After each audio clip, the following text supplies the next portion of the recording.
Most of the people on the planet, you do the wrong thing, like that's it. There's a consequence there, and it doesn't matter what your intention was. So there's that from the start. You've got those two completely different lenses people are viewing each other. It's a really hard thing to judge. I mean, you really need to look at what people are doing and not just look for a couple of signals and then all pile on. You know, sometimes people are like vaguely overstepping, and it's salvageable. They have their cultural desire, you know, to connect and reconcile and reconnect and, you know, become human, all this sort of stuff. And you can't, like, that's a beautiful flower trying to emerge from the concrete, you know, come along and go, no, you can't do flowers and smash it, you know, which seems to be the response. Yes, from us, but also largely from our like allies, in inverted commas, are doing way too much policing of each other on our behalf, I feel. I don't know. It's a very complicated sort of space. It's unnecessarily complicated, I think.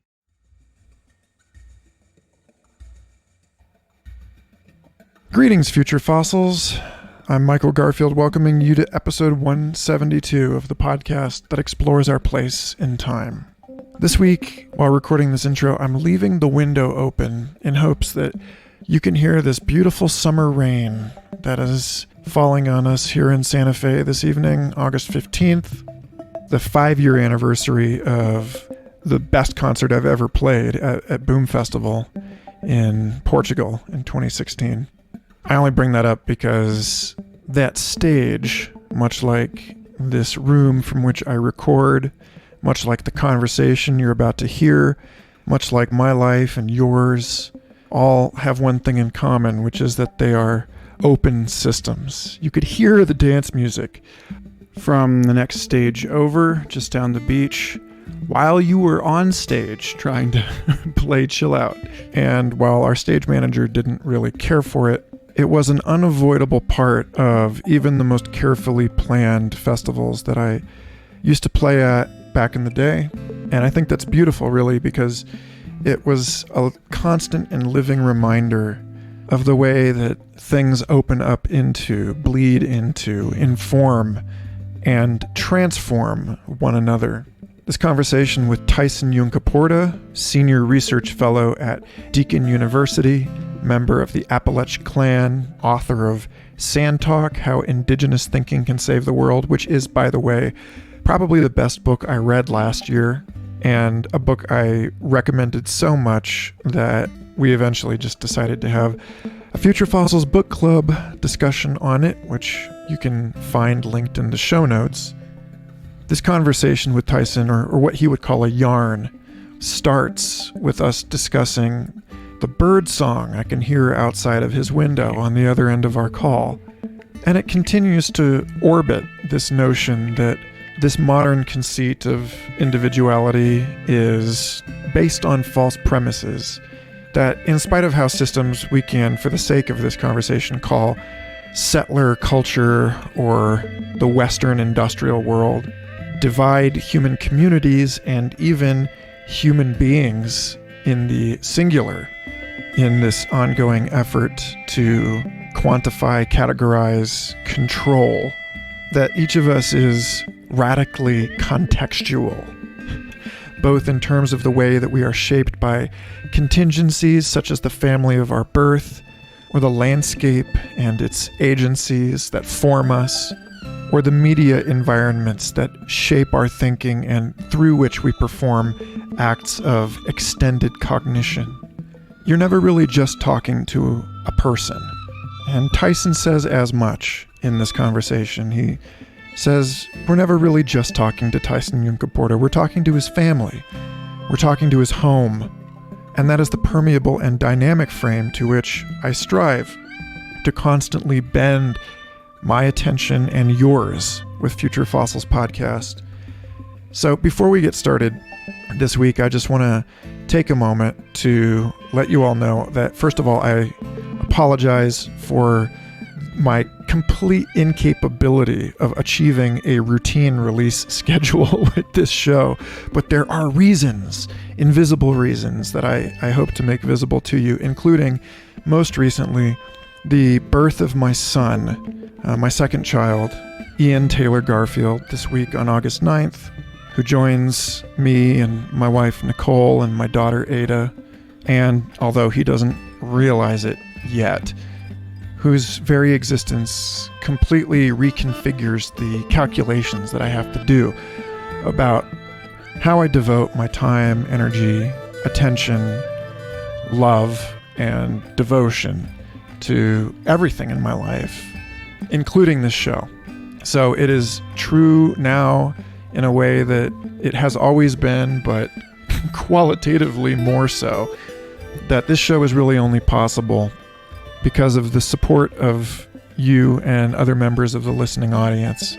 And even though these conversations have always been conducted and shared with an explicit attention to all of the invisible parties on the other side of the one-way mirror of internet publishing, you loom more present and palpable, brighter and more obvious than you really ever have for me right now, as I consider what is even possible with the future of Future Fossils. So I want to thank a number of people, including Naomi Most, for helping me edit this episode, and then also everyone who has been supporting the show on Patreon, as well as the new patrons that have signed up since the last episode: Jay Taylor, David Ross, Luke Robert Mason, and Ashley Fitzgerald.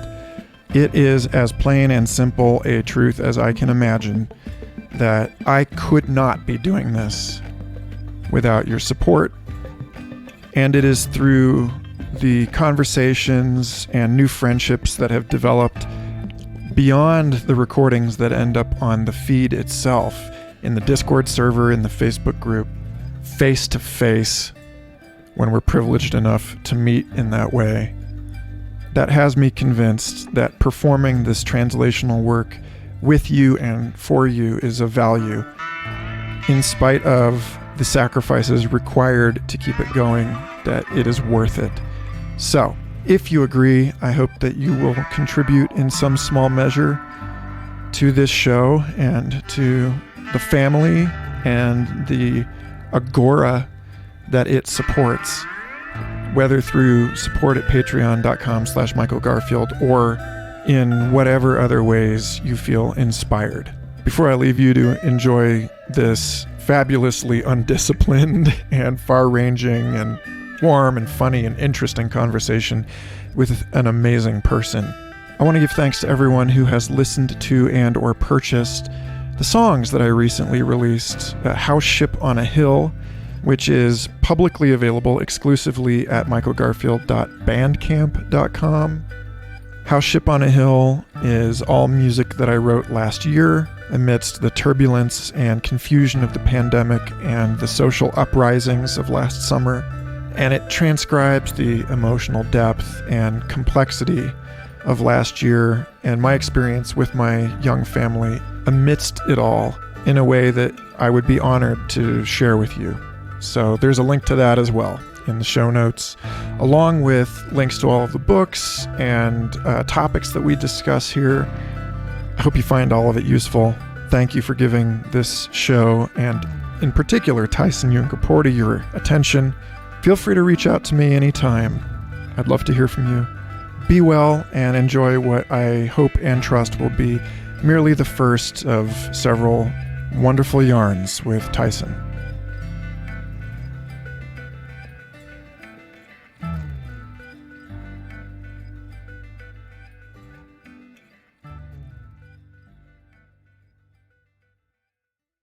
First of all, let me just say a shout out to the birds in your neighborhood.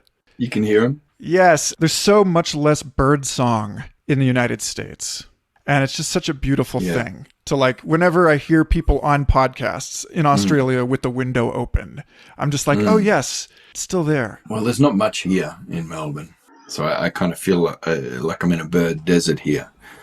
It's like when you hear it, it's like, oh, fuck me, a bird. Lots of cats? Yeah, lots of cats, lots of urban foxes, and there's just, not a lot for a bird to do. But, there are like, urban birds. You got the ibis, it's sacred. It's a sacred bird everywhere in the world, even like in Egypt and everything. Here they call them bin chickens. because they're just scavenging out of bins all the time. Like, did you see there was like a meme circulating around where they're calling peacocks disco turkeys? It's like, that's another bird that everybody regard, like there's a huge sacred lore around it. And it's like, good, taking it down a peg. Yeah, man. Well, the male ones are, the female ones are rubbish. The boringest looking bird ever. I mean, it works for them, right? Yeah, it does. You don't want to draw too much attention to yourself if you can help it. Yeah. Oh, they're totally the they, them of the avian world, those fellas, I tell you. They taste like shit, though. I did eat a peacock once because they kept coming around, because people get them because they think it's a good idea, but then they get sick of getting woken up at like weird times and And I thought, well, they're good and fat. I'm going to knock one of those and eat it. And it was the weirdest meat. It was like this cross-hatched grain. It was tough as nails. Tasted like crap. Nothing you could do with it. I tried it so many ways. I tried it in the ground oven, slow cook, for half a day. Still tasted like shit. Still tougher than boot leather. I tried making soup, and the soup tasted like shit.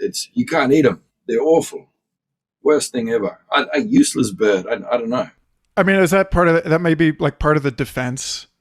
It's like you're never gonna eat one twice. It might be the natural defense is that my flesh is inedible.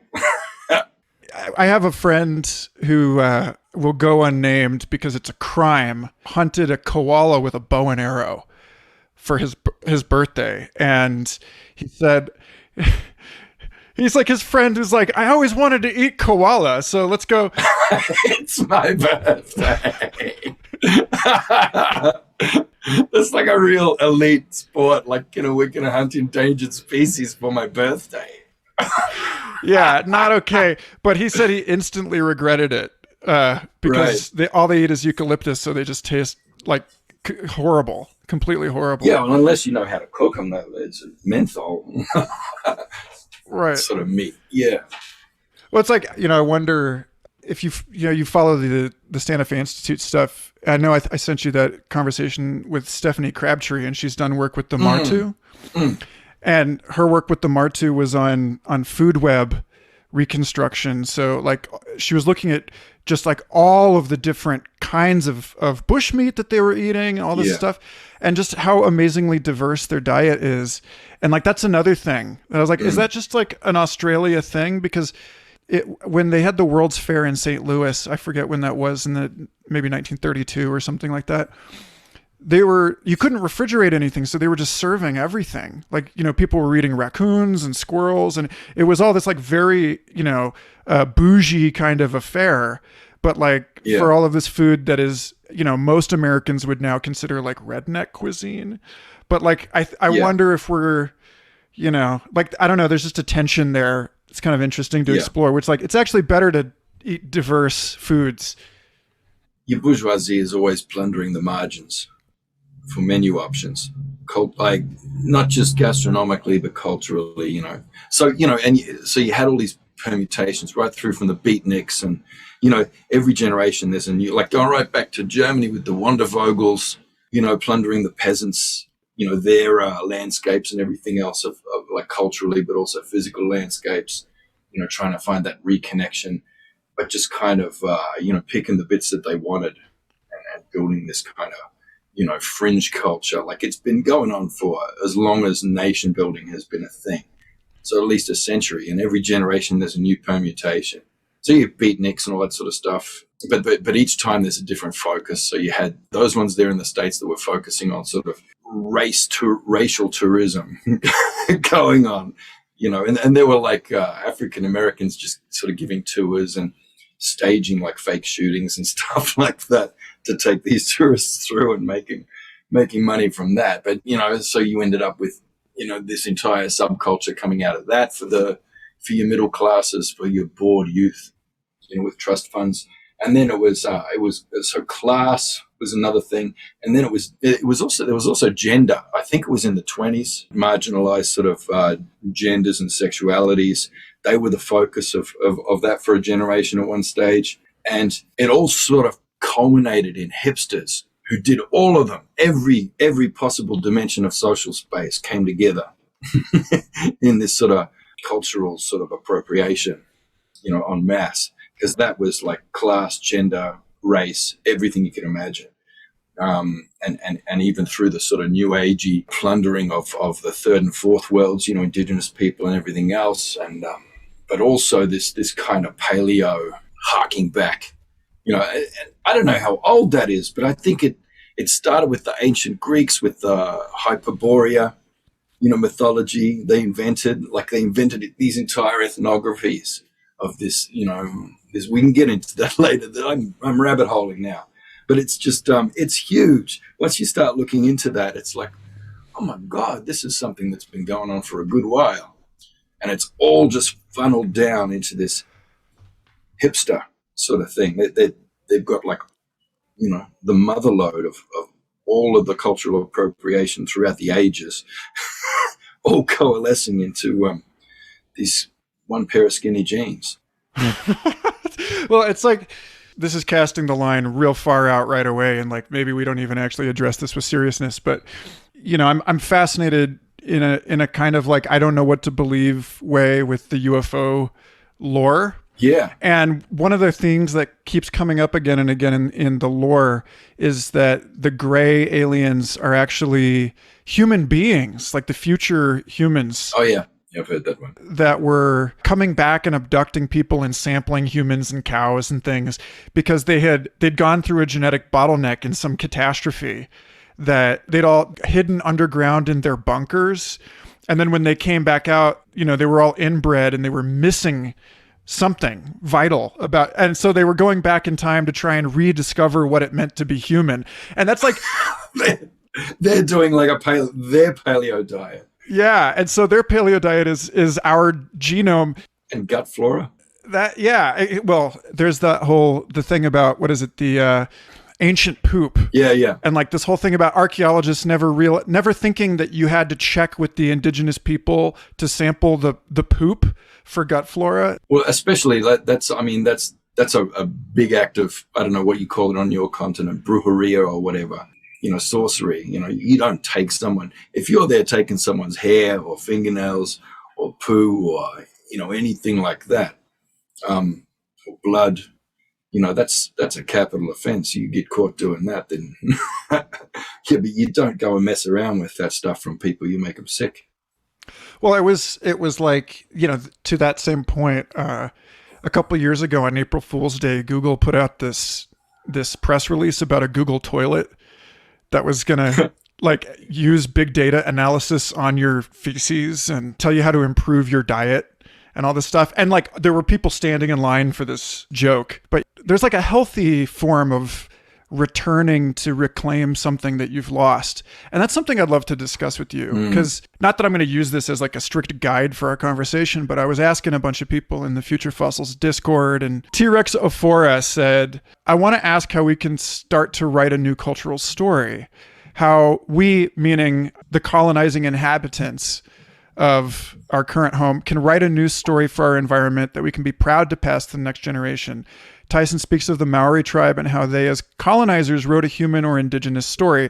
How do we learn from their story, or the story of the Native American church or Brazilian ayahuasca churches who took the symbols of the colonizer in combination with touching the divine to reach through new culture? What would that story look like? Where do we seek the inspiration? Is our story more strongly connected to genealogy or connection to place or connection to our physical tribe? Are each factors in our storytelling? How do we hear each other's stories and not immediately accept or reject them, but rather seek to understand them and better understand ourselves? Still don't feel like I'm getting to the question, but that's what I want to spin yarn with Tyson, and not just drop him an interview question. I want to trade stories, find the answers hidden in them. Thank you, T-Rex Ophora. Yeah. But yeah, this it's like my mother. Okay, I'll just put my mom in this conversation because we have just like so many people do in the United States, like a smidge of indigenous heritage, lost, denied, rediscovered. And she is really clinging to that for something that she must not have found through, she relates to it kind of the way that she relates to her Scottish heritage and the Isle of Skye and Iona and, the House of Macbeth and all that stuff. And yet she's by all measures, middle class, white American boomer. And, and it's on the one hand, I realized that she would be like indemnified for crimes of cultural appropriation if you just like went to her house. But like at the same time, she's got, you know, like it's a genuine love and respect for the native people, you know, where she grew up. You know, arguably American strains of abstract artwork were like heavily based on indigenous teachings and so on. So it's just like, how do you navigate that in a way where like, okay, so settler people are like spiritually clinging for like a flotation device, you know, like they've lost something important.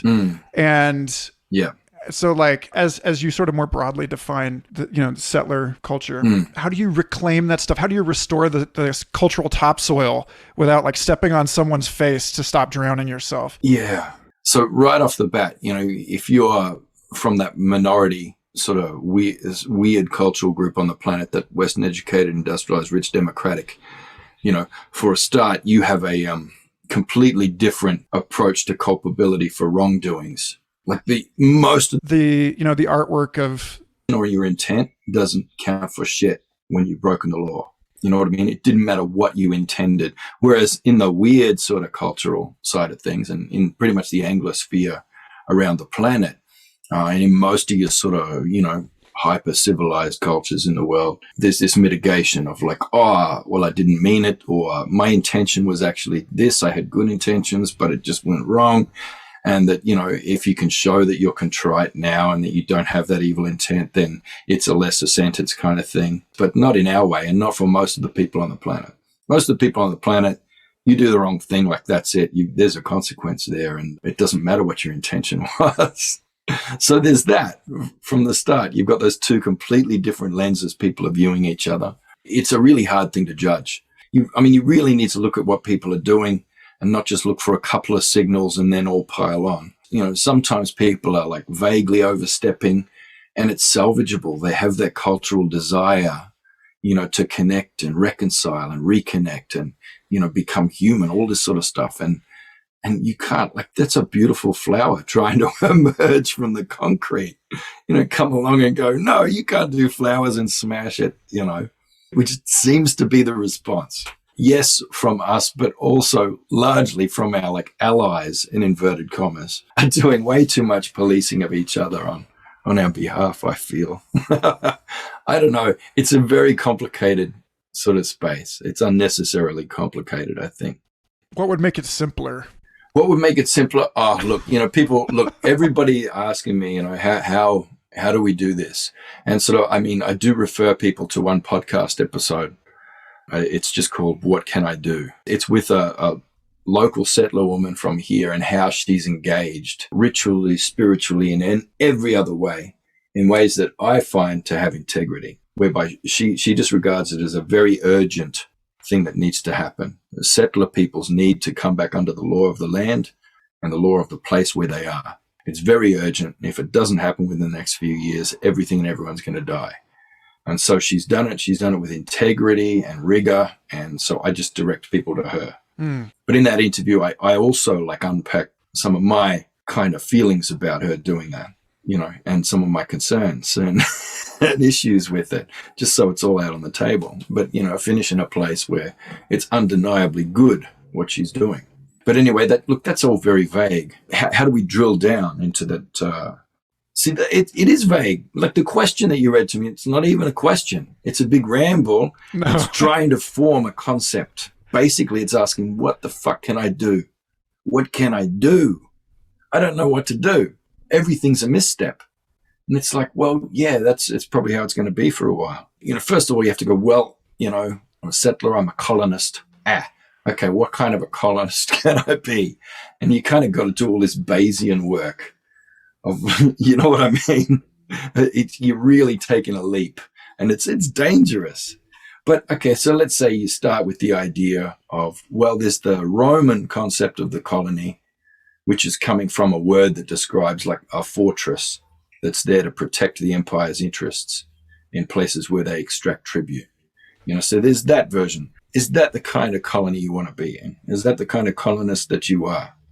Or are you more along the Greek lines, which the Greek word for colony, I can't remember it off the top of my head, but it basically translates as a home away from home.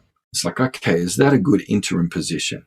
For if I have to be this colonist, can I be, taking that as a first step of coming into a place as a home, but it's a home away from home. So I'm actually acknowledging that and having to come into a dialogue with this land, this country.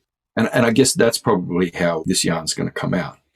If I look back at your last few yarns on this podcast, which I reviewed yesterday, went back through, and you can see these themes emerging that might tie together.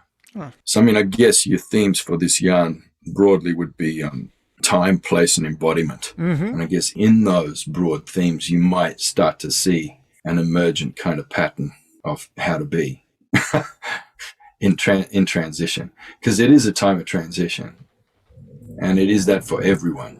Anybody who thinks they're occupying like this great position, intellectually or ideologically, or even in terms of their group identity, that they're not somehow entangled with all these global systems. So as an Indigenous person speaking English, how can I think or be or speak from outside of the colony? And to whom would I speak? At those times when I am completely outside of that, there's no translation across, there's no talking, thinking beyond that. That just is. But that's compromised because the bulldozers are coming. So I moved to this city for a few years ago, and I have to stay here for another 3 years, and then I'm going back home. But, home's different now since I moved here. And I keep thinking, every time things get hard, here I go, oh, fuck this, I'm going to go back up, just live on the beach. But that beach is gone now. There's a big bauxite bloody plant, aluminium, like right there on that head there. And then there's a bauxite mine right around it. You can't even get to that beach now. And if you could, you wouldn't be able to eat the things that are there. That's like this one beach that you could live on it all year and just get fat. That's my memory of it. And just in the last few years, that's gone. So, the bulldozers are coming. Whether you like it or not, that world is coming. That empire is here. And how do you speak from outside of that empire? Where can you stand and speak? And just the act of speaking back to it is putting you in it. There is no standpoint, like pure standpoint that's, of wonderful intent and purity. That doesn't exist. And that's part of that fantasy of reaching back. And I guess we'll get back to that because that's huge. That story of like Hyperborea and that myth and that gammon ethnography that came out of ancient Greece, that's a big one. There's a genealogy to that, which you can come through and find where all the false narratives are, and I guess pitfalls and traps to avoid. So that actually, William Irwin Thompson, who's this historian who just transformed my life and is a major influence on this show. He talked about white nationalism. Yeah. He was writing about this stuff before Make America Great Again and all of that. But nonetheless, it was still, he was like, this is the ghost dance of the rednecks. And when I look at the January 6th attack on the US Capitol, I think there's a clear line between that and something that you wrote about in Sand Talk about the opioid addiction in coal mining towns and people that struggle because industry has moved on. They haven't been kicked off of their ancestral homelands in this generation anyway, but the life force animating their community economically has been relocated offshore somewhere. And these people are digging back into this retro romantic fantasy in order to animate what he talks about as the sunset effect. The sunlight gets violently red right before it goes down. It's just this thing that seems to flare up in its final moments. I'm glad that you brought this stuff up because this is what really interests me about when you talk about not being able to hold on to one's identity, group identity. I think a lot more about ego identity and things changing so fast that we have to keep learning. We can't be the same person that we were 20 years ago, but it's true of our groups. And I think where I'd like to explore right now next with you is in looking at that in terms of COVID and all the trauma that people are going to be processing through this and the subsequent calamities that everyone is expecting now, that we've all kind of come, used to forest fires and droughts. And so Indigenous peoples seem to have a much more living recent memory of this kind of shit. But it is certainly something that I'm watching families that were affluent European settler families that are now living out of their cars and catching as catch can, and just invite you into that. Yeah. Look, it gets so tangled because like I'm immediately coming into that, then you have to unpack, myths of progress and primitivism. And I guess that intersects with the other stuff we'd be looking at. So, there are big problematics, involved with romanticizing the past and going back for your paleo diet, etc., getting your medieval bloody fecal transplant or whatever you're going to do. But, so there's heaps of problems with that. And there's and we'll get to the weird, like what they call white supremacy sort of side of things now, but it's so much more than that. And we'll get to that as well. But straight away, so the first thing that people talk about, I'm thinking about this in terms of COVID, but the first thing people say, when you start talking about Indigenous knowledges and their utility and the idea that there are affordances that were there already, that you're trying to reach with your technology, which, I tell you could have those affordances right now without having to build the tech for it and wreck the place. When you start talking about it, it's like, oh yeah, but shouldn't you be grateful that we came here because we brought, superior medicine and we've actually extended lifespans and, what about medicine? What about modern medicine? Isn't this progress? And it's like, well, like what? Tell me, because I haven't benefited from modern medicine once in my life. I've never been where it hasn't made me sicker. They're really good at stitching you up. Like I definitely go to the hospital when I need to get stitched up because my stitches are useless. I got some ugly scars that I tried to stitch myself. And I'm like, no, I'm going to get the doctor to do that. He's good at that. He practiced on a goddamn orange for like 6 months in his first year of med school. He knows what he's doing. There are good things there. But then there's they always bring up penicillin. What the hell? The Moors were scraping that stuff off their saddle leather and using it for battle wounds forever. And lots of people were using molds and packed then in a poultice with spider webs and stuff like that. Even in Europe, they were doing that, for God's sake. But anyway, so tell us why this penicillin is the greatest bloody thing ever. It's good for infections. I'm like, yeah, but there's lots of different plant medicines and everything else for different kinds of infections rather than this one big blanket thing, which can be a problem. But tell me, what specifically? Oh, well, syphilis, Aren't you glad that we came and brought you this medicine to cure your syphilis? And I'm like, dude, we didn't have syphilis. Pretty much all the diseases that modern medicine can cure or assist with or treat, these are all modern diseases. These are all diseases coming from the same economic system that's producing the cures, which half the time produce new pathologies as well. So this is all problematic to me. I don't want to critique your enlightenment too much. I spend most of the show critiquing the Enlightenment. If you listen to a few episodes. Yeah, but we've got to have a conversation. It's just a dialogue, and so don't get too hot under the collar, people. If we're talking about this Enlightenment, I've made really good friends and lost them just from questioning the Enlightenment, Age of Reason, and all that sort of thing. People are really attached to it. That's cool and everything, but it was 200 years ago, 250 years. You arrived here and you hadn't invented sanitation yet. You were throwing your shit in the street. You got off your boats vomiting blood. You had pustules all over you, smelled like shit. And what was your medicine that you brought here? You were bloodletting. That was the medicine. Even though your leeches didn't survive the journey. But, I'm sorry, but you didn't arrive here with a laptop and bring us all this technology. That's coming from, plunder of knowledges and combinatorials of those things through a financial system over a very short period of time. So anyway, there's all these problems with that. So when I look at COVID, I'm looking at that as well. And you can see these dichotomies emerging with this myth of primitivism and the myth of progress. And everybody's stuck arguing that back and forth. And it just gets difficult. And then, the group identities thing then too. It's like if you actually belong to an actual group that is not weird, like Western educated, industrialized, rich, democratic, those categories don't mean anything to you. Your belongingness isn't to some abstract demographic category. That only works if you're in that minority on the planet. But everyone else, your identity is with your family and clan and community, your village, and there's heaps of diversity in there. And you're suspicious of strangers, people even maybe in your same region, but those who are outside of your clan. You don't attack people outside of your own clan because that's their clan's job. You don't criticize the behavior of others outside of the clan. You don't punish that. You look inside your own clan.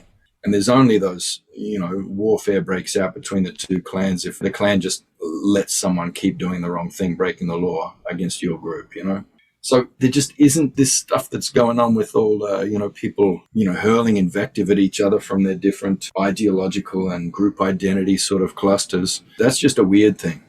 And that's got nothing to do with us. Most of the rest of the world doesn't live in that. Most of the rest of the world are in extended families still. And that's where your group identity lies. Some people from the West still get that. Italians still understand that, for example. So my buddy is very much a Sicilian, and operates in this worldview, and he's a very skilled audio editor, and I tried to get him hired at this org that both of us have been friends with for years, and turned into this thing because they're going through this transition from, who do you know that would fit this? Like, who can we hire? Who can we bring in the best people that we know? To they're concerned that they're going to come under fire for not conducting a fair hiring search. And so you actually can't hire qualified people if you know them, because that looks like cronyism. Yeah. And he and I don't, it's like, I get it on one level. It's all very like, but we do that. Nepotism it makes sense. It's efficient. It guarantees quality. And if you don't have to go to team building seminars. You got your fucking team. That's my cousin. Done. Right. Right. But it's like, so it's funny because I can't remember who it was that just wrote the book like in the last year on the papal decree that people can't marry their however many their cousins. Oh yeah. And that's the thing about the Western society is like that you have to marry strangers. I'm balls deep in that book at the moment. It's beautiful. That's huge. Yeah. But the weirdest people on earth or something like that it's called. Yes, the weirdest people in the world, Joseph Henrich. Ah, man. Yes. I love that guy. And I disagree with about 50% of what he says or his conclusions or his take on it. But that doesn't matter. It's freaking good research. So I think it sort of gathers everything we've been talking about into one zone because, the idea that you shouldn't be hiring your friends because it will look unfair to other people in this like very, very abstracted, dissociated society. Like one of the most popular articles I ever wrote was about the transformational festival culture. And it's like transforming what exactly? Okay, so they're trying not to make this just like an obscenely consumeristic kind of a situation. Like you're supposed to go into this thing. Yeah. But festivals aren't new. That's like a global thing going back forever. Yeah. And the fact that they show up as this thing where it's like you're buying a ticket to your own future self and like your own community that lies on the other side of this gate is like such a symptom of pathology. Yeah. But these clusters of individuals they're not communities. Right. Right. They're not. They're sort of groups and group identities, and there's so many layers of abstraction between them and their actual relationships within that. And they don't even know what relationship means. They think it's about, making those connections and congeniality and feeling good being with people and sharing ideas with like-minded people, all that sort of thing. No, that's not what it is. But that's what the church needed to destroy in places where they wanted to get that economy going. They needed people as individuals. And we only need them as individuals because we can't extract wealth from a clan. We can't extract wealth from an extended family that communally owns property and that holds that in perpetuity. Property needs to be owned by an individual. That way we can extract it from that individual. And so, they did it. This fellow talks about they did it through the marriage laws and making sure that people couldn't marry right up, even if you were 6 cousins. It was so distant that it was a great you had in common. You weren't allowed to marry them. So it meant no one could marry locally. You couldn't form extended families. These things had to be broken up. They made that happen. Like just by changing the marriage law, basically, they changed everything. And they broke everyone into these individuals. And then, the idea of being in relation and being in kin, it was kind of like a sin, Anyway, so then on their deathbed, people could be guaranteed going to heaven, willing all of their lands and wealth to the church as an individual. So that could happen. But also they could sell indulgences to people because it was impossible to get married in those days without marrying some kind of relative. So you'd have to pay the church for them to turn a blind eye. And then they could continue to extort that money down the track when they threaten to annul your marriage, but they could excommunicate you, or that other one, anathema. That's even worse. Anathema is like, you're definitely going to hell and you're finished. You're nothing on the earth. Oh my God. Yeah, they could do terrible things. So that changed everything. And this idea that close kin relation and actual group identities, like your family identity, your clan identity, your village identity, that your mate would call it a paisano thing, the people from your village. That's the big sin. You can't have that. And it's still like that's the sin today. You're encouraged economically. You have to brand yourself. You are responsible for your branding. And it's, you show belongingness by showing your, intersectionalities through various demographics, because that's your community now. People who share your preference for this or share your bloody basic genetic markers or whatever for that. And that has to be your community. Or you share, you all love Burning Man. So that's your community. Okay, so this is another place where William Irwin Thompson has talked about this as the sanguinal polity, the family, the tribe. Yeah. Then history gives the geographic polity. Like the nation, which is not sanguinal necessarily. You might be a resident of Athens, but as a resident of Athens, you occupy something that's taken off in the digital media space, the noetic polity, like what you're talking about. The people that, we love Burning Man. We all camp in the same place. And it's a really weird thing in the way that festival and others like it represent a kind of physicalization of the social networks of the internet. Because it's like there's people that don't see each other all year, and then they're camped all together for 1 week, and it's like those are the people that are into like getting spanked or whatever. But it's not like the noetic polity just erased geographic and sanguinal polities. They're still there. Yeah. Well, they're not wrong either. They can't be wrong. Like, it can't be wrong what I'm feeling for, being like Team Garfield. Right. You know what I mean? Like, I never sort of met you until now, and that's got, obviously a weak link because we're talking through a screen. But, it feels good. I know all your stuff, and, I'm into it. Right. Like all your gay friends are online, that kind of thing. Like it's, yeah. Yeah, exactly. Yeah. There is something, I just wonder, is that just some algorithms pressing my buttons and make me want to be like Mike? It's weird because it feels right, feels good, and this relationality is good. But then I guess here's the thing. It's whether we're, individuals floating in space and making those connections, or whether we're connected people. And that if it's you and your people interfacing now with me and my people, which I kind of always bring that. And I'm always speaking from, the elders and my older siblings as well, that means. And, I'm always speaking from that and intensely aware of that. And then feeding back things that I find to the rest of the family that way. As much as possible, I also bring my woman, my spouse, into these dialogues as well and into this work. And so for me, it's a connected thing. It's always connected to family. I've always got my kids running around in the background too, so there's that. I feel like it's a meeting of families going on here when I do this. But I guess if you're just individuals, sort of pinging around in space and sort of, I don't know, just sort of mating like genetic algorithms in a void, it's kind of randomly splicing until all your actual diversity is lost and you've got this sort of decadent, degraded code that just sort of disintegrates into nothing and is useless. You probably want to avoid that. I was actually kind of hoping my 2-year-old would barge in on this call like she usually does. Yeah. To discuss sort of the bright and the dark of, everyone feeling their way through the pandemic and just sort of general age of turbulent transition stuff.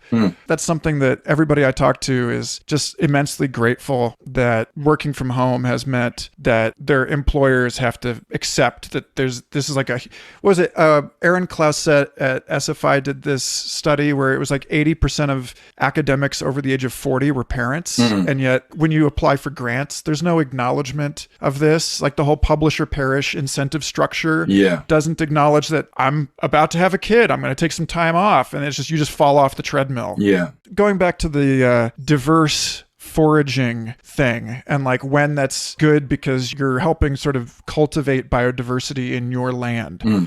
or like in your home versus diverse foraging where you're just randomly putting on like other people's cultural stuff in order to try and like find your spiritual daily nutritional quotas or whatever. Yeah. It occurs to me that it maybe, at least in the United States, that the reason the diets just are not as diverse as they were is because of economies of scale, because of factory farming and standardization. Yeah. And this gets to something that I heard you talking about it on your show about Maori MAGA people and like indigenous people being swept up into these white supremacist conspiracy theories because, you know, like what I caught from you saying this, what I was hearing was, well, it's easy to buy into those conspiracy theories because you have this history of being oppressed by people, like a small handful of people that are completely living on the other side of the planet, have no, kin connection to you whatsoever, have never actually stepped foot on your land. And it's the same as like the Pennsylvanian coal miners in that respect. It's like as more and more of society scales up to the global systems that we're embedded in, then that sense of alienation and disempowerment is its own pandemic. Yeah. The idea with the Maori MAGA, but also that podcast you're referring to, that took me months to research that. I was looking into the effects of disinformation on our communities, and it's pretty huge. And the radicalization happens quicker, simply because of our very recent and even current experience of real, actual conspiracies. Like, for example, Wall Street buying up all of the water on Aboriginal land in Australia. That's real. That's happening right now. That's causing massive environmental problems, but also just horrendous things down the track. That's a conspiracy. It's a real one that's happening, and we feel the effects of that on the ground, and no one's really interested in it. That even you go, on your island there, the residential schools, there's actual abuse of children, actual molestation happening in our communities. And that's just been denied over and over again. And we've just been gaslit about it. Like, but no, it wasn't that bad. Well, genocide's a bit of a strong word, Invasion's a bit of a strong word, we prefer peaceful settlement. All these things, people denying massacres, denying everything, so we're already on the back foot with that. So if somebody shows us a video that says, Hillary Clinton's eating Haitian children, we just go, yeah, that's probably true, bros. We don't need the slow induction through Stefan Molyneux being nice to us for 40 hours and teaching us about economics before he suddenly jumps into the white supremacy stuff. It's just like you throw out the bizarre conspiracy theory and we'll be like, well, yeah, that's probably true. There's there's worse things going on right here. So yeah, why wouldn't that be true? So what happens? We got a tighter sort of evolutionary cycle there, the generational cycle with that. So yeah, even as late adopters getting radicalized by this disinformation, you can actually see, I don't know, it's like a live natural experiment happening before your eyes, where you can probably see where all the disinformation things are going to end up just by observing how that evolves, rapidly in Indigenous communities. That was my hypothesis anyway. That's why that's worth looking into. But we got it here. We've got like lots of people in Aboriginal community saying some outlandish stuff, like really anti-Semitic, racist stuff. It's like, George Soros is using this Aboriginal filmmaker or this Aboriginal person to destroy our communities. And it's a Jewish plot to annex Australia or something. There's some weird stuff, man. And it's quite thick out there. And a lot of it's quite racist. There's a lot of anti-Asian stuff. There's a lot of, you wouldn't believe. It's terrifying. But yeah, we've got it. So you've got, Maori MAGA. They're identifying with, white supremacist movements because they actually feel more heard by them. And weirdly, your white supremacist movements are a lot more inclusive. And they'll actually listen to Indigenous people's problems more than everybody else will. So, we've got our communities feeling more heard by, these lunatic fringe than by anyone else. Mind you, the people who are running those things, they're probably just basically installing that as a kind of Operation Human Shield thing for when everything kicks off, because who's going to get shot first, eh? Yeah. I don't know. It's a weird one. That's a big rabbit hole. It messed with my head. Looking at all the disinformation, all that sort of stuff, for a start, that changed my algorithms online. And that changed my programming and the way that I think about things. And, Yeah. You can't go as deep as you said that you did with that in those episodes without it messing with your head. Yeah. You know? Yeah. But that was off the back of, so after I wrote that book, Sand Talk, I thought, oh, I'd better actually brush up on this complexity theory because, I'm actually a real novice. I better get into it. And, so that's when I find like Jim Rutt. And as soon as you get into the complexity community, there's other overlapping communities where you can't avoid sort of becoming part of the intellectual dark web for a start. So you find that in your algorithm and you find that in your identity. And next minute you're saying things like libtard, you just catch yourself saying it and you're like, where did that come from? It does change you, all these things. I don't know how much free will there is, if you're spending any time online, your identities that are being formed for you. I don't know how much free will we have in those. Yeah. I mean, that's Jaron Lanier's whole thing about disengaging from social media. He's like, you just become the tip of the tentacle. Yeah. Like the wires are just going into the back of your head. Yeah. But then are you speaking with people in the world? Because you get got that way too. Right. I mean, I found that. I got my first mobile phone in 2016. And so I watched myself like in real time, radically becoming rewired completely. But it's only recently that I've had enough money to be able to buy a decent phone where I can have a bunch of apps on there and all that kind of thing too. So, and that changes you again. Can you talk about that? Because I didn't go quite so long, but I didn't do smartphones at all. I was basically dragged unwillingly into getting a little, burner little thing by my girlfriend. After that, even I was just making calls on my laptop. I was holding out as long as I could. And then in 2013... Well, people were changing. Yeah, you could see it. And I'm curious, you noticed. You're one of the only other people I know who got into it as an adult. And I'm curious what that was like. When you say you could see yourself changing, what was changing? It just wrecked my brain. Like I had just my web of relations, I found it damaged. I found new layers of abstraction between myself and my relationships. With place, my ability to connect with new place was severely disrupted. Yeah, and I was connecting with people in very different ways. They were very weak links. And that affected my cognition. I couldn't think as in the same sort of complex ways. I mean, part of writing the book was, I got to get this down because I'm losing it. There's this dementia almost happening, because all my knowledge is in relationships and it's embodied in with objects and places. And we'll talk about that more. But that was crumbling.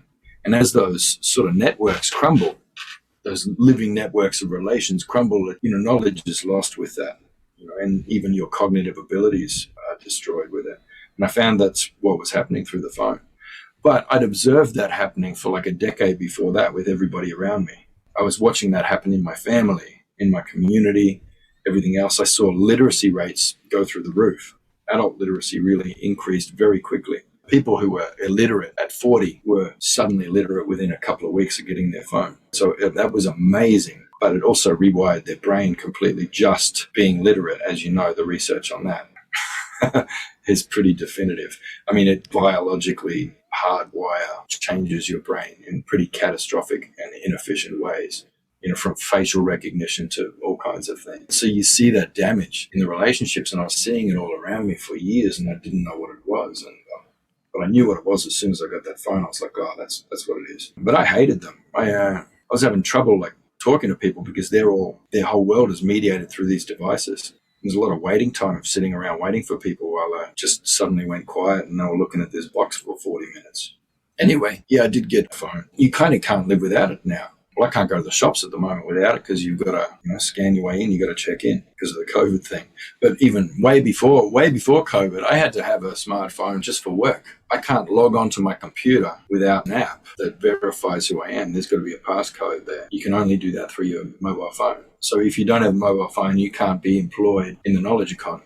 But I went through undergrad so long ago, I did the entire degree just handwriting all my essays. That's how long ago I did my undergrad, So there's, again, this rhymes with the little gray men story where it's like they, so the story goes, they are like a hive mind or something, they're not like really like solid individuals in the way that we think about individuals in Age of Reason, self-authoring billiard ball world. but they're also like, I think I was talking about this with Eric Wargo. I don't know if that's one of the episodes you listened to, but he was, talking about this.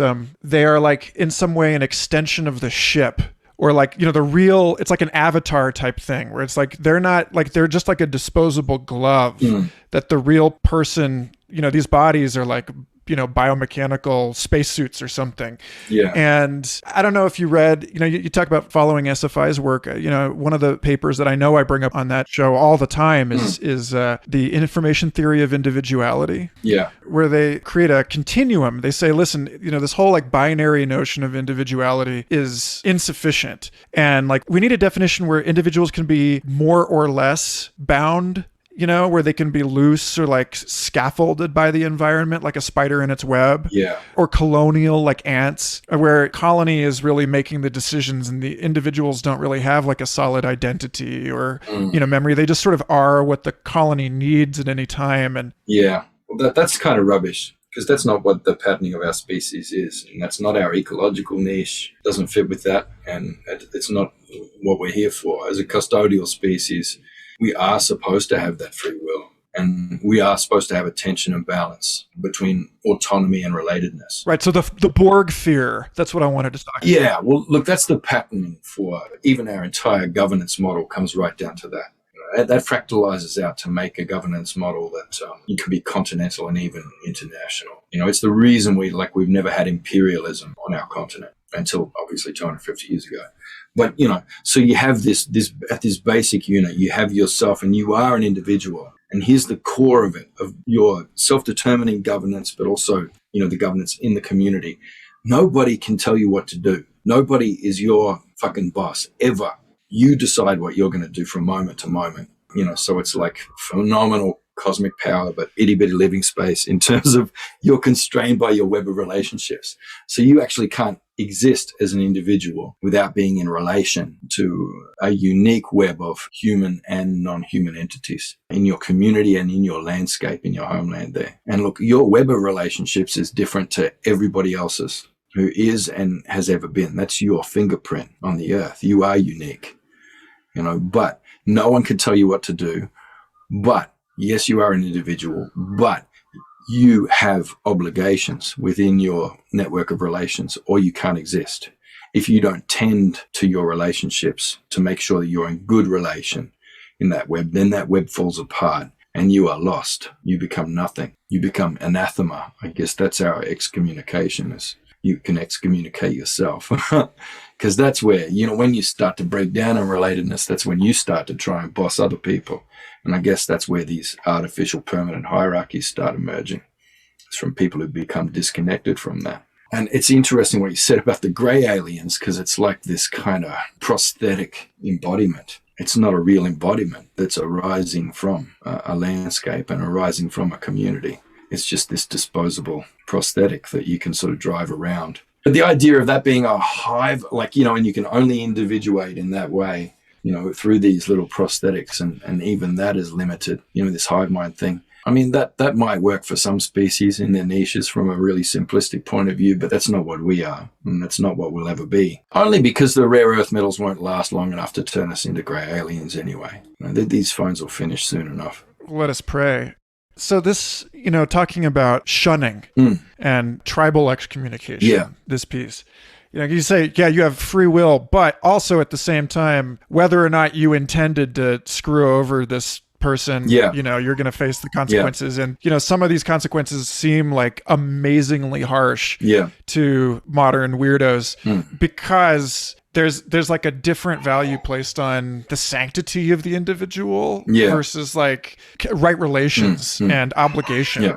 And so to riff on like a Marshall McLuhan thing where he talks about new media environments retrieving elements of culture that were buried by the last one, so he talks about the internet. Well, he talks about electronic media generally as retrieving elements of an oral society that were buried by print. And like one of those things is, I think he actually coined the term neo-tribalism. It's the banishment. Is banishing people. And so like, I'm curious, like cancel culture. Well, but it's different because, as I said, you can't police people outside of your clan. Mm-hmm. So in what they're calling oral cultures, hunter-gatherer. Right, but everybody's thinking this like global society. The rhetoric is global village. Yeah. And that's just, I'm sorry, it doesn't work. But as I was saying, in our governance system with that autonomy relatedness, at the most basic thing of you in all your kinship pairs, every pair, it has that governance structure of that you're completely free, but you're also bound in that relational space together, and you're bound to improve and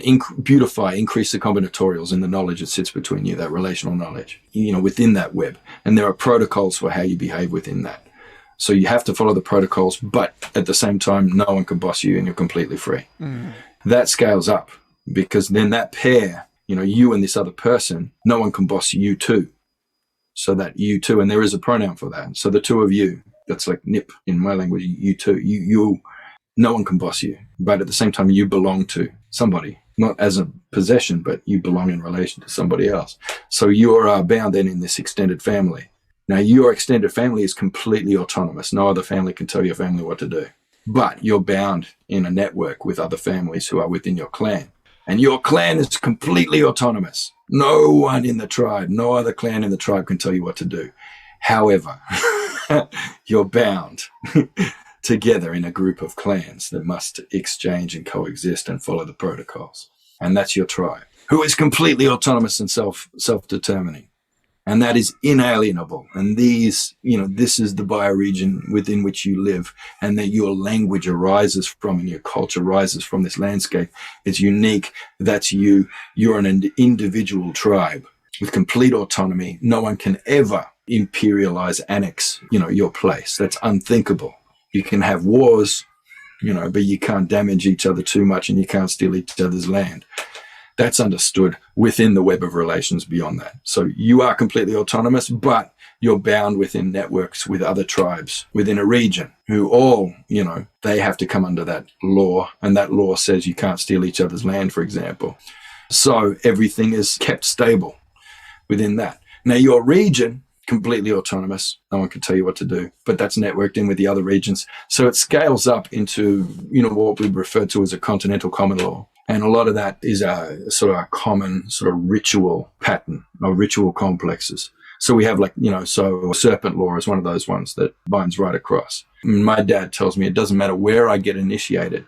I can be initiated anywhere from Tasmania to, Western Australia, anywhere. As he says, Bora is Bora. And so Bora is the sacred site that you get, initiated through. You go through that ritual, sacred ground. And he's like, no, Bora is Bora. That's a continental common law. And it doesn't matter where you go through or with which mob or what specific LORE you're learning there. It's one big LAW law. So that's how it works. And that's how that scales up. And that was really important to note and understand in order to answer the next thing that you said that it escapes me now. I've lost it. What was that? Yeah, cancel culture. Yeah, the cancel culture. And then broadly, this issue of clearly there are these economies of scale because living in a city, this whole thing about paying people to shop for you because you don't have time to go shopping for yourself. And you get into the city and everything speeds up and there are benefits to that, right? People make more money, more, the Jeffrey West stuff, more patents, et cetera. These economies of scale are all brittle. And so you try to scale up this stuff to a global community and then suddenly people are attacking people that they don't have there's no stakeholding. Yeah. That global community, you can scale everything right down from that first kinship pair, you scale it right up to a vast continental common law. And arguably that can be global as well, because we have stories about, our old people going out to other places and teaching other people, right up into Asia and even out into Oceania to teach that law. Yeah, so you can scale it even beyond the continent.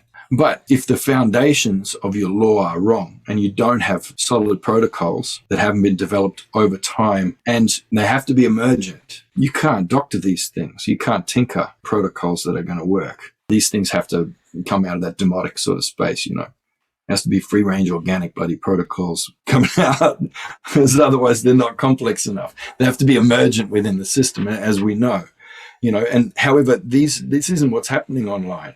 So they're scaling up these big global sort of group identities, but there's no decent protocols. It's individuals all butting heads and fighting for dominance so that their particular narrative, their hot take on it will come out on top. It's the Wild West. It's dog eat dog out there. Do you have any hope that we can establish like Bayesian common priors? Yeah. Right? Like, are we just going to have to suffer so much together? So you can do whatever you want. No one can boss you. But I think if you can at least be held accountable to adhere to the internal logic of what you're doing, that would be a good start. But at the moment, we don't even have that. So I have this person recently goes, well, my pronouns are him, they. And I'm like, so yeah, that's mad. You're actually subverting the dichotomy of like singular and plural as well. But also you're subverting the dichotomy of subject and object. Your life is a work of art, sibling. That is amazing. But tell me the rules. So, do I say to somebody, him wants a cup of tea, so could you put the kettle on for they? So you're singular as the subject, which is expressed as an object, but you're plural as an object, which is expressed as a subject, which is like, I am loving that there's fractal, my ontology is just tripled, just dealing with the logic of that. That's incredible, my brother. My siblings, sorry. And, my siblings, depending on where it is in the sentence. Anyway, so, for me to figure out the linguistic stuff of that, and I'm like, tell me how it works in this situation, that situation. Tell me how you've worked out the grammar. And they went, him said, just started giving this explanation, non-binary people are, experience lots of oppression, and we, have really high rates of suicide. So, it's important to do our pronouns. And I'm like, yeah, man, obviously I'm on board with that. Sorry for calling you man just now, but that's just how I talk. How does it work? So I'm just really interested in the linguistics of this and how you arrived at it. And it turns out, him hadn't thought it through, all the externalities of what was going to happen through that linguistic choice and how that was going to impact on they. And whereas I really enjoyed the loops of jumping through those hoops, and then what that did to my grammar and how much that subverted grammar and subject and object and singular, plural in my ontology, that was awesome. I thought that had been planned and that was a very subversive, act upon the world, linguistically, ontologically in the world. But it wasn't. It was just someone who didn't have to have any accountability for maintaining the internal logic of their position, and who then did not have to deal with the repercussions of that, but outsourced all of the consequences to everyone else, because him didn't have to use the pronouns that him had organized for they. That was fine. That's everyone else to sort out. But then him wasn't happy with me actually using it like this. I started using he, they a couple months ago in my SFI email signatures because some of the other millennials working there were kind of encouraging us to start contributing pronouns. And I was like, well, this is a space where I can... So when you're doing the action, you're male, all right? But when you're being acted upon, you're in the plural? So isn't that like inherently patriarchal and misogynistic? God damn it, Michael, I'm disappointed. No. What I read was... excommunicated. Like the riff on it that I really liked was it was for people who don't feel comfortable having to stake their identity on one side or the other of the binary. Right. But also don't care to put other people on edge about how to use language around them. I was reading this great Twitter thread by someone who identifies as like she, they. She was saying, they were saying that, it's just like, well, okay, I'm non-binary, but I don't want you to be concerned about using the wrong pronoun. And I liked it for the same reasons that you just described, which was that, like, for me, it was a way of inviting conversation about ontological weirdness, about, I reject... the self-other, like Euclidean boundary. I'm constantly bringing up this guy, Richard Doyle at Penn State. He likes to use the term ecodelic instead of psychedelic. It's invoking your awareness of the way that you and your environment are actually folded up fractally into each other. And that, like, it's like the coastline, like the closer you look, the longer the coastline gets. And like the more awareness you bring to, the subject, the more contorted your subjectivity really is. And like you're like the holobiont, right? You're not just human DNA, you're all the bacteria and weird critters living inside of you. And I feel like done with that kind of attitude, that the non-binary pronoun thing is just a way to invite people into a conversation about the insufficiencies of our language. Yeah. You know, and like how like subject, verb, object just isn't enough anymore. That's just it. But that's why I was really excited about that, you know, and finding out what the linguistics were behind it. But it wasn't an invitation to dialogue, unfortunately. There's another sibling there who's was using it, you know, and I noticed it raises the subject of lotion in conversation regularly, and I know it's a trap. I know they're trying to trap me. I know it's trying to trap me into a Silence of the Lambs cancelable. Because you know, I have to like cover my mouth and like bear down really hard so I don't do the line, because that's some transphobic business right there. You know, it seems like that's a transhumanist approach, which is the like just trying to completely re-territorialize language for your, like whatever it suits you as an individual. It's like acting like it doesn't have a history. But it's still from a colonial perspective. It's from this weird minority perspective and ontology. These things are being created because they're being created in opposition to settler sexualities, but not through any kind of understanding of any kind of sexuality or gender that sits outside of the imperial or colonial experience or Christian experience. You know what I mean? It's like, I mean, there are that many different genders and sexualities out in the world that, you know, don't have a name because they're not needed. That's just people. That's just folks, you know, expressing who they are, and that certainly changed for a lot of people throughout their life as well. But that, you know, if you look in Indigenous languages for the names for these things, I mean, a lot of them just don't exist because, you know, these are settler constructs. These are, you know, the constructs of the nation builders, you know. And so to actually to build entirely, you know, different identities from that, even from an opposition to that, is still using that as your foundation. And that's a shaky ass foundation, because that's only a blip in time. And those settler sexualities do not reflect any part of our patterning, you know, as like our biological patterning as a species. And, you know, our sacred, you know, duty on this place and way of being, our law, it doesn't reflect any of that. Anyway, all of this came as a scalability issue. and there was some question of technologies and things like that. Yeah, well, you know, okay. Coming through. There's another kind of... It brought me back to a smart room that you mentioned in a previous episode. Oh, yes, the smart room. Yeah. But we'll get to that. Yeah. So, you know, I know, is it Megan Kelleher? Is that how you say her name, your wife? Yeah. That she works with the Holochain people, and I love their project, and I love their, you know, the way that they think about databases and you know, permission-based relationships as this like fractal, infinitely scalable thing, and that's where I want to place my hope for, you know, for the crypto space. Well, you know, we're not married yet. Oh, really? We're not actually married yet. We're still on the de facto. COVID kind of wrecked that. Oh, really? But then I re-proposed to her. Like, we were engaged, but then I re-proposed to her and proposed we get married on blockchain. Yeah. And she responds with this short story. I can't remember who wrote it. It's the same person who wrote The Quantum Thief, I think. Oh, Hannu Rajaniemi. Mad short story. So she like showed me the problems with that. With you know, it's this kind of, and it ended up being this built-in loophole for the male to be able to extract himself from this relationship when, you know, aspects of the smart contract were not met, or he could actually break that himself, and and just sort of end it like consequence free. But there was a smart car involved. And the data set that the AI for the smart car had originally been grazing on was romantic films and stuff like that. And so in its main thing as a learning machine, it was to maximize people tipping it as a smart car. It was to maximize tips from people. So it drew on all this romance movie data and knew that it had to create drama and tension to increase the amount of tips. So it did that, completely destroyed this woman's marriage. So anyway, that was her response to my proposal to get married on the blockchain. So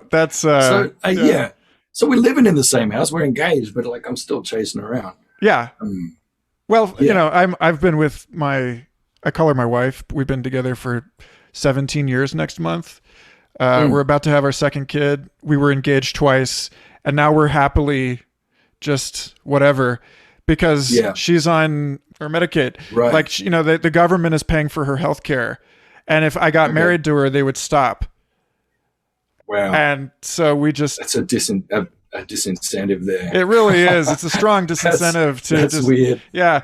But, well, look, we're trying to figure out a way to do a wedding. And we're trying to figure out, because in Australia, somewhere is always on lockdown or on post-lockdown where there's restrictions. And so, anyone, like any event that you would have in one place in Australia where people are coming from all over is going to end up with, like, a best case scenario, half the people are going to finish up in quarantine for 2 weeks.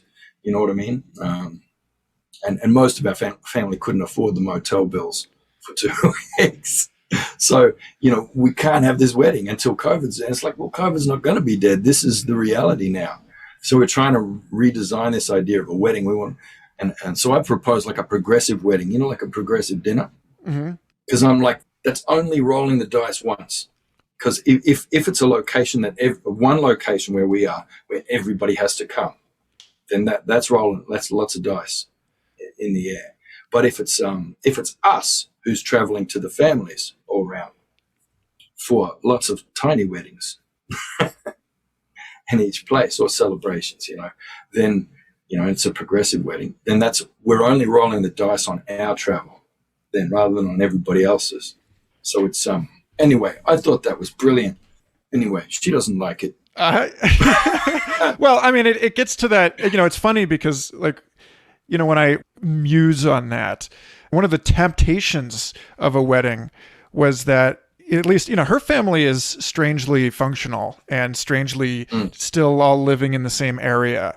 And, that's like, I feel my dad and my stepmom, my dad remarried into a similar kind of situation, huge Canadian Dutch family. They all live within a few miles of each other. They're all very happy. And, whereas, my family is a disaster. It's like it exploded and everybody's everywhere. And it's the sort of like social, familial consequences of like this running this hyper individual logic to its conclusion, where, like, you love your family, but you're scattered all over the place. And the only time you're ever going to see each other is not even at the holidays. Like, you have to really punctuate it with some major life event and get them all in one place. And like, what's it going to take to get all you bastards into one room? Like you said, that some of them don't even want to, so I don't know. Like, I wonder, there's something really nice and modular about the idea of you and your wife just going around, or your bride and groom just traveling from place to place. But that's, to me, I don't know, that starts to sound like the life that we kind of already have. At least on my end, like, or like the life that the life we're trying to escape, which is one where it's like you two as a unit are kind of not beholden in this way. But if it's one event and you're rolling the dice on that event, then it's 50-50 as to whether everybody loses their airfares. You lose your deposit on everything, and you've spent all that money and it doesn't happen. That's if it's one event. But if it's like 12 different events, and you're the only variable that's moving, then it's you're gonna get 8 out of 10 probably. It's a guerrilla wedding. Yeah, it like is guerrilla warfare. Yeah, it is. It's asymmetrical asymmetrical coupling. Yeah. Well, there's like two things I hope we have time for today. Yeah. One is just to like kind of wrap this notion about smart contracts and so on. I remember there being this, and then this gets back to the question about scaling this sort of agency within right relation, that there's like lots of people in the blockchain space that are like, oh, we will have these contracts that are guaranteed by code, and we will, that way we don't have to trust each other because we can't anyway. Because eliminate trust. Well, we can't trust each other because we're making deals with people on the other side of the planet now. So like, how do you compensate for that? But that's like, who was it? Vitalik Buterin, the guy who invented Ethereum, was talking to Dan Larimer, the guy who invented EOS. I remember the big debate they were having a few years ago where Vitalik was like, so how do I code this thing so that people can't gang up on us, so that like state actors can't can't amass way more computational power than everyone on the Ethereum blockchain and cheat, like break it. Yeah. And Dan Larimer was like, well, you can't. Like, there's always a bigger fish. And that's sort of like this question. You're gonna have a hard fork, and then you're gonna have to have humans in the loop, a group of people who are gonna reset that, right, make that happen. But then that's when it's inevitable that liquid democracy will come in there. So where everybody's got a proxy. Yeah. And then that group's going to decide what the new block's going to be and all that kind of thing. And I mean, so Ben Goertzel's into that. And as you know, Jim Rutt's been the one pushing that for a long time. But that's the only place where it's going to end up. And then once that's a governance model in blockchain or wherever else, I mean, it's certainly going to spread from there. And, there are pluses and minuses for liquid democracy. Right. Well, I mean, I just thinking about this, it's like, no matter what kind of rules you and the people in your network agree to, it just seems like there's always the possibility that like someone else comes in with more power and decides they're not going to play by those rules. And like, that's to the, yes, you can scale. It's a game theory thing, right? It's like, yes, you can scale cooperation indefinitely. And yet we look back over history and it's like, but colonial people still came in and like killed a bunch of people. And, it's like, so, it's this question of like, how do you really prevent cheating at all? And I know you can't, right? Like there's no way, like cheating is like, well, you only can with the governance model that I outlined before. Right. But how do you get everybody, you have to get everybody on at the same time, right? Yeah. Like, that's it. It's transitioning from it to it is something else. But okay, here's the thing. The law is in the land. So that's the thing. And that's the answer to the question that was first asked by one of your listeners at the start. It wasn't quite a question. Yeah. But that's where you go to with it. And it's going to take too long to explain what a real connection to country is, what the interspecies communication is, what it is to communicate with a place, with a bioregion, etc. But there's a shortcut. It's your smart room thing. So tell me the smart room story. Okay, so that fellow with the trillion, John C. Wright, who is unfortunately, I found out after reading all of his brilliant books that he's a Trump MAGA. Bigoted misogyny guy. Tread lightly, but wrote some amazing works of science fiction, and one in which this guy injects himself with this stuff that makes him super intelligent, and so he figures out that he can control a bunch of autonomic functions in his body, like how much blood is flowing to his arm and stuff like this. So he can control this heat map, and like all of these other things, like the pace and character of his breathing and all this stuff. And so he's in this room that's sensing not just what he is, not just like speech and gesture, the things that, normal humans have conscious control over, but all of the other things that we don't, all of our biometrics that normally are just reflexive.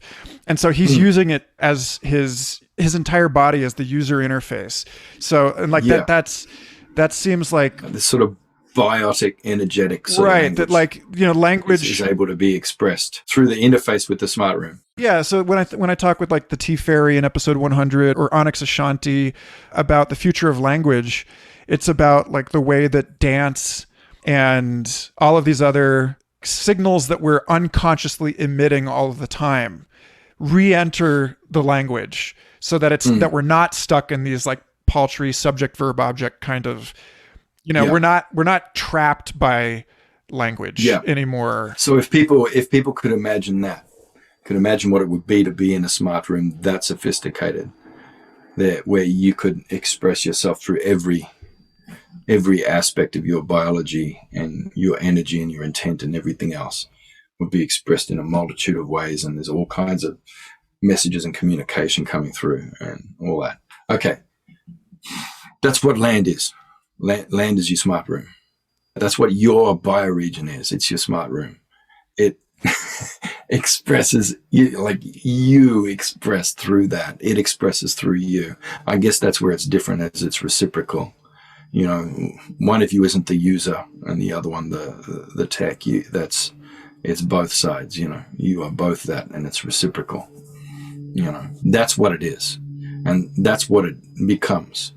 And I guess the big message that I bring today also, like on a different topic, is that, you know, most of the things that we're looking towards, you know, like an amazing smart room like that, these are affordances that already exist and have existed for a long time. These are affordances that, you know, it would be easier to pick them back up again than it would to, you know, push through to find that high-tech bloody solution that only a few people are going to be able to use anyway.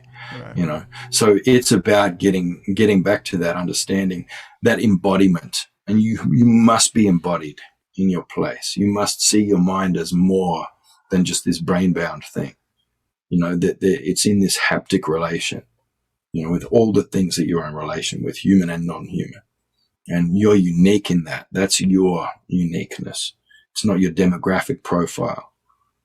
You know, so my two kids, I mean, they're going to be separated in their identities by a lot of people, even though it's, you know, they got the same mother and father. Me and Megs have both of these kids, but they're going to be separated a lot because, you know, one of them looks like Rihanna and the other one looks like Julian Assange. Completely. You know, so there's like, so my daughter is a POC, but my son isn't. And they're completely, you know, 100% siblings. Not like half brother and sister, but full.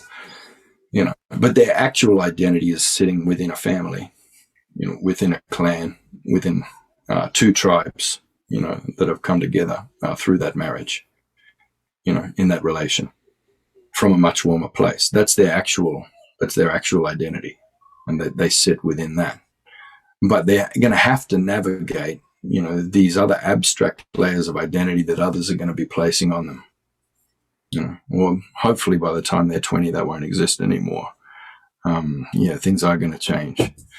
Anyway, yeah, my big message would be that most of the affordances you're seeking from the technologies that are being developed and dreamed up, you know, in sci-fi and everything else, these are pre-existing things. Mm-hmm. And, you know, you find them through a relation and an interspecies communication, you know, with your bioregion. And that's that. I mean, all these things, okay, your black goo. Oh, yeah. Your black goo stuff, sci-fi, you know, that intelligent matter. That already exists. Soil, mud. It's existed for millions of years. It's fucking oil. This is the spirit of, you know, so uncountable, you know, masses of living beings that has been compressed, you know, over deep time. And it's in this, literally a spirit, an ichor thing, that all of the knowledge and information and patterning of all these things is in this goo, you know, and it's there for a reason. And it does speak. It speaks to people who are in touch with the land. There are things to know from that. And it exists. Every now and then it even bubbles up to the top when it has something to say. But that's where it's supposed to be, and that's its function. You know, imagine, you know, burning all that and putting it into the sky in order to, you know, tinker enough technologies to arrive at programmable matter and, you know, some black goo that would do the same thing, but is only going to last for 5 minutes. It sounds insane to me. Anyway, I don't know if we got time to get back to that original stuff about the romanticizing of the of the primitive and where that came from and where the traps and pitfalls are there. We can pick it up. We can probably do it in 5 minutes. I just want to say that, like, I'm glad that you brought this layer forward, just because, yeah, this is, again, citation 3. William Irwin Thompson talks about misplaced concreteness. And, like, you know, people see, you know, they have a prophecy, which is like they see the poetry of things. They see the real shape of things, but it's that they mistake it for prediction. They're placing like a deeper understanding of the pattern of our world into like, oh, this is going to happen. And so, like, that's, you know, I love reading science fiction in the way that you're kind of it's like, yeah, this is actually all of this stuff, like the gray aliens being like bunker dwelling, inbred, whatever. It's like, that's not our future. That's like, we're talking about stuff that's going on now, except we have to talk about it over there. Yeah. That's a part of our soul. Yeah. Now, part of our soul, but our psyche for sure. I mean, it's definitely a representation of that coming through. Right. So well, going, hey, this one's. So you led me right up to the door of the last thing I wanted to talk with you about, and maybe this is. I'll let you take a fork in the road, or maybe take both forks if you think you can. But it was a conversation that you were having about queering dignitas on the other others. I love that episode. Yeah. And you were talking about something that I think like was basically the premise of this show, which was about dreaming the past into being and being led by our descendants, and the relationship that we have with the unborn, and the way that we are the unborn in relationship with our ancestors. And like I feel like we've had this sort of we've said some things, they're kind of like critical things about retro romanticism. We've also said some critical things about this sort of like dissociated futurism that mistakes the future for the past.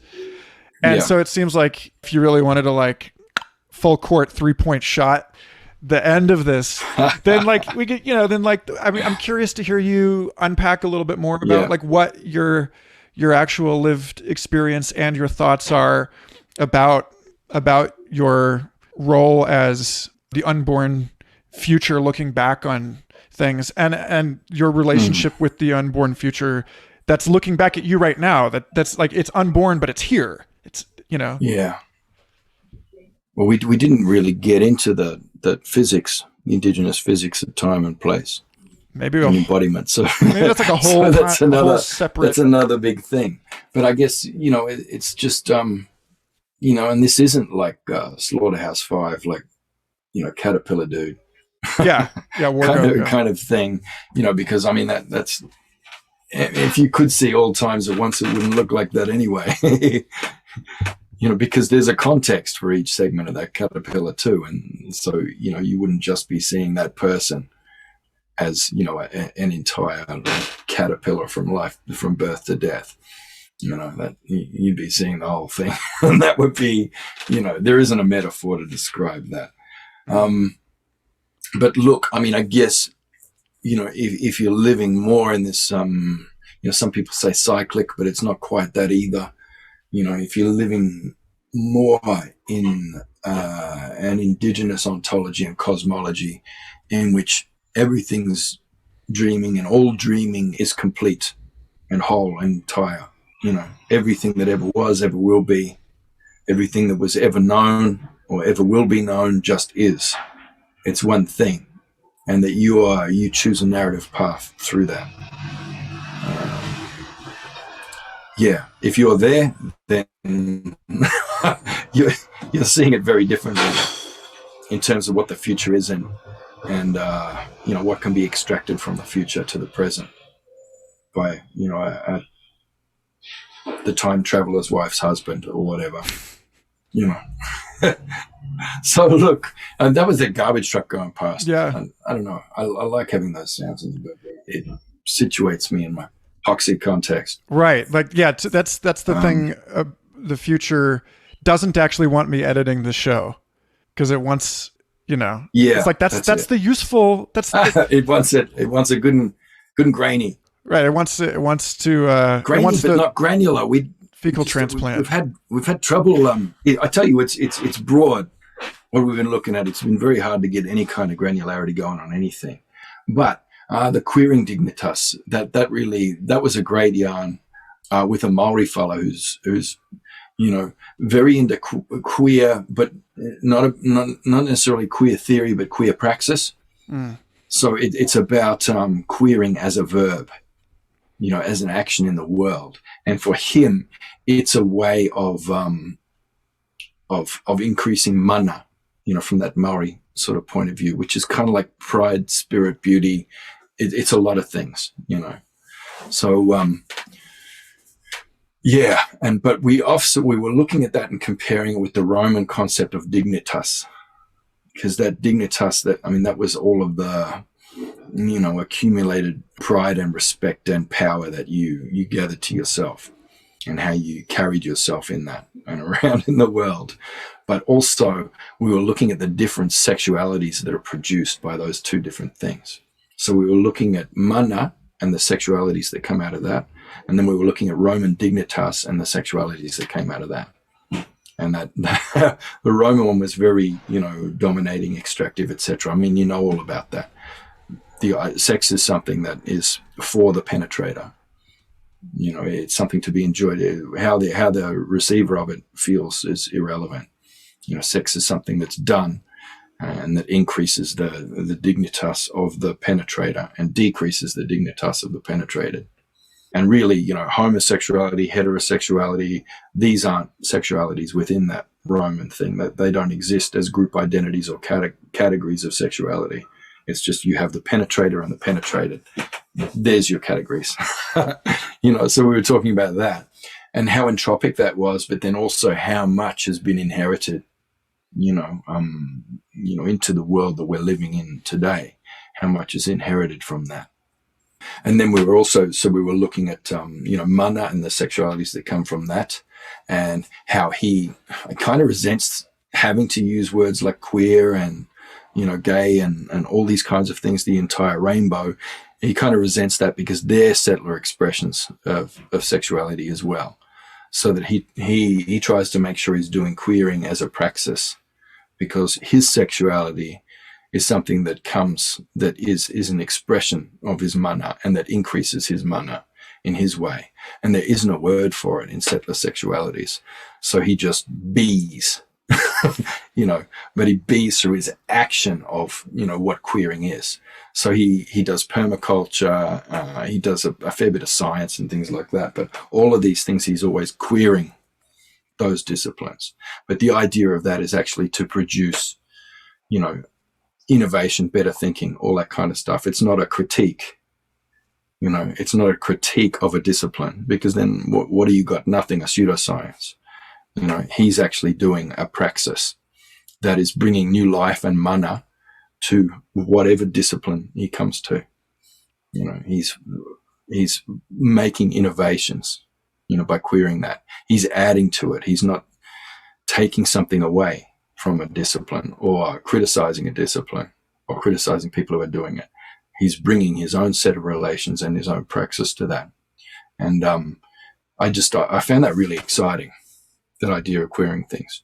So he's annoyed about because I guess marriage equality, there was an opportunity for a lot of people to queer the institution of marriage in a way that might have revitalized it and made it into something sustainable. And, and as the basic unit of our enslavement in this system, that was originally installed as a system of perverse incentives by the church, what the LGBTQ community could have brought to that in an act of queering that institution, it could have brought us to the next sort of evolution and basis for everything, governance, everything else. Because where does governance emerge from? Where does that patterning come from? It comes from you, the way you live in your family, and sexuality is absolutely key to that. So the idea that they might have been able to come in and queer the institution was really exciting to me and was really exciting to him too. But what happened instead was that, marriage heteronormativized the queer instead. So it was this act of assimilation, and he even saw it as colonization. It was a colonization of, people whose genius has been bloody keeping this civilization going from the margins forever, from Alexander of Macedon right through to Alan Turing. It's some gay guys who have been keeping this thing afloat. So anyway, yeah, that was an amazing conversation. And just queering the concept of dignitas in terms of not just critiquing it, but actually, thinking about what it would take as a praxis to clear that and beautify it and build, something amazing from it. But then that comes back to answering that question where there's a big Bayesian sort of leap, to make if you're asking the question of how do we be and how do we become. That's like, well, you're in the dark for a bit there. There's a bit of a leap of faith, and there are no nets. And but I tell you, it's worth doing, because if you can recover that communication with place and that haptic kind of embodiment of mind and being and collectivity at the same time as, your fabulous autonomy, balanced together. If you can recover that pattern of relation, even in the smallest relationship, even in the way you fuck in your sexuality, then that's it. It'll ice nine through everything. So not Slaughterhouse-5, but yes, Cat's Cradle. Kurt Vonnegut still gets to win the day. Yeah. Yeah. Wow. All right. Well, Kurt must win. We've made it pretty far. Speaking of dudes who spell Kurt with a K, just really quickly. So your whole Indo-European thing. Yeah, like there's just one word surviving, I think, that's used in daily speech, and that's where, from Indo-European language. Where, like W-E-I kind of thing. And it's only used in the sense of werewolf, because where I think means man in Indo-European. But Indo-European itself is kind of a construct, It's kind of a seeking back for that fabulous primitive past where people were better. Like when Kronos was daddy rather than Zeus, it's looking back to that time, like the Greeks with the Hyperboreans. I mean, that's a bit fucked up though, yeah? Originally, it was only recently they started calling it Indo-European, because before that they were saying Indo-Aryan. And Indo-Aryan, that Aryan mythology, that came out of those original Greek ethnographies when they sort of actually started meeting some natives, and they didn't have to make some up from Hyperborea, and they were coming into contact and building colonies on the lands of Celts and Scythians from the Ukraine, they were coming into contact with these people, and they were finding them to be, oh my God, these people are of the highest ideal. We should all aspire to, their governance, their morality, their intellect, everything else, their traditions. We should aspire to these because these are so far superior to our own. These are people from the time of Kronos, kind of thing. So you had that side of the ethnographers. Then you had the other side that were calling them barbarians, which is, they're barbarians because that's how their language sounds to us. Bar, bar, bar, bar, it's nonsense. So you had the ethnographers that were, noble savaging them. Then you had the ethnographers that were, painting them as these, just savage, primitive, bloody brutes. And that survived until today. And you don't have to choose either side of that binary either when you come down to it. It's looking at what affordances realistically did exist and are recoverable from your place, from your your bioregion, from the praxis. So you're not like, it's not like My Big Gay Wedding, but it's queering the institution of marriage. You know what I mean? It's the process rather than the content. If you're not taking Indigenous content, if you're actually, looking at connection or relatedness as a praxis, and that's the way you're coming to Indigenous knowledge, then that's the way to go. No one can cancel you for that. You're doing this as a praxis. You're not collecting headdresses. You're not gammon carrying a pipe, because that's some serious shit to be a pipe carrier. You're actually living it. It's your praxis.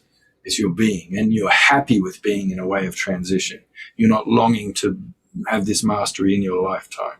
You're happy to be one step in a time of transition, as we move into the 1,000-year cleanup and then beyond. That'd be my thoughts about that. Well, that's a fine place to call this one. Tangled narrative. To cut the yarn. Let it just be the yarn ball that it was. Tyson, I want to thank you. I have a bad habit of doing this where I get to know people on the show. And so the conversation just goes everywhere. And people, I hope if people felt like, oh my God, like what, did you guys actually say anything? I hope that that's not what you were looking for, is that we're not arriving at the promised land here. Yeah. We are sniffing each other's butts. We both knew each other too well before we've even met, just through the work. Yeah. So, a little. We're so excited over about researched or something. Things, but that'll come. Yeah. Well, thank you. Thanks, man, for talking. And I look forward to talking with you again as soon as it makes the sense to do it. All right, man. Take care. Catch you later. Thanks again for listening. Future Fossils is an independent, entirely listener-supported program. If you believe in the work that I'm doing and you want to help see it thrive into the unimaginable future, then avail yourself of all of the backstage goodies at patreon.com/Michael Garfield. Reach out to me personally at Michael Garfield on Twitter or Instagram, and have a wonderful eon.